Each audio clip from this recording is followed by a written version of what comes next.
Saudações, terráqueos, pessoal do primeiro ano. Estamos de volta aqui com a correção de atividades. Infelizmente houve um intervalo maior do que o previsto aí na postagem das correções devido à questão das notas e atrasou um pouco o nosso planejamento. Mas, dando continuidade, na semana 15, certo? Nós tivemos essa questão aqui para o primeiro ano, ok? Então, um carro de 800 km andando a 108 km por hora, freia bruscamente e para em 5 segundos. Então, aí nós estamos trabalhando justamente o efeito da força de atrito. Que a força de atrito é aquela força que existe nas superfícies onde você está com o corpo em movimento.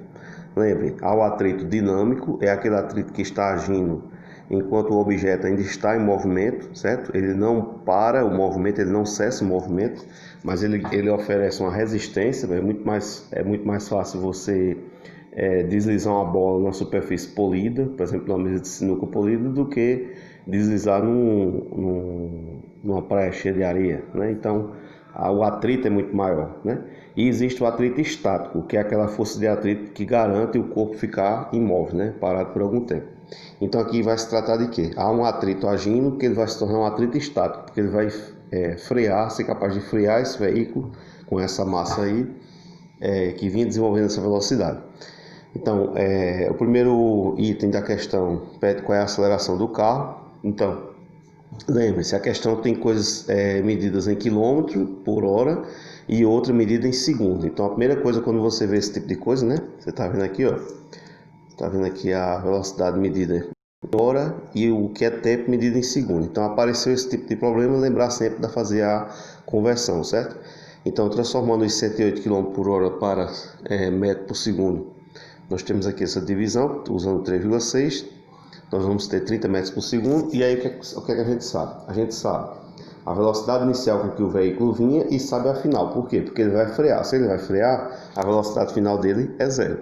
Então, a gente pode usar a equação, né, a função horária da velocidade no movimento uniforme variado, já que é um veículo e esse veículo apresenta aceleração, então trata-se do movimento uniforme variado. Nessa equação nós vamos ter as duas velocidades, porque ao final é zero e a inicial é a que ele vem, a gente converteu aqui para 30. Vamos ter a aceleração sendo buscada, que é a pergunta, e vamos ter o tempo, porque ele levou 5 segundos para fazer com que a velocidade zerasse. Então você percebe aí, ó, colocando os valores, né? Vem igual a 0, 30, A vezes 5. Você vai conseguir uma aceleração de valor negativo, né? Ela é positiva em módulo, mas o valor inteiro negativo. Por quê? Porque trata-se de uma desaceleração. Ela está agindo contra o movimento para frear o veículo. Então é uma aceleração que vai tirando essa velocidade dele em cada intervalo de segundo passado para que o veículo pare. E aí na letra B perguntava qual é o valor da força de atrito. Então, como a força de atrito agiu em oposição à força de movimento do carro para frear o carro, né, a força de atrito se iguala, nessa situação, à força normal, né, que é massa e aceleração. Então, a massa já está em quilo, é importante atentar para isso, certo? Nós tínhamos uma massa aqui de 800 quilos. A aceleração foi obtida aqui na questão anterior. Então, de novo, você vê que é só uma multiplicação e o modo da força está negativo. Por quê? Porque a força de atrito age contrária à força que o veículo desenvolve para estar em movimento. Então, o sinal tem que ser invertido.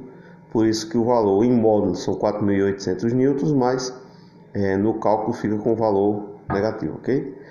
Vamos tentar colocar ao menos umas 2 correções por semana, talvez vocês vejam aí no fim de semana mais alguma, para ver se coloca em dia e a gente iguala as correções com as semanas que está seguindo. Okay? Paz e bênção a todos, obrigado e bom estudo.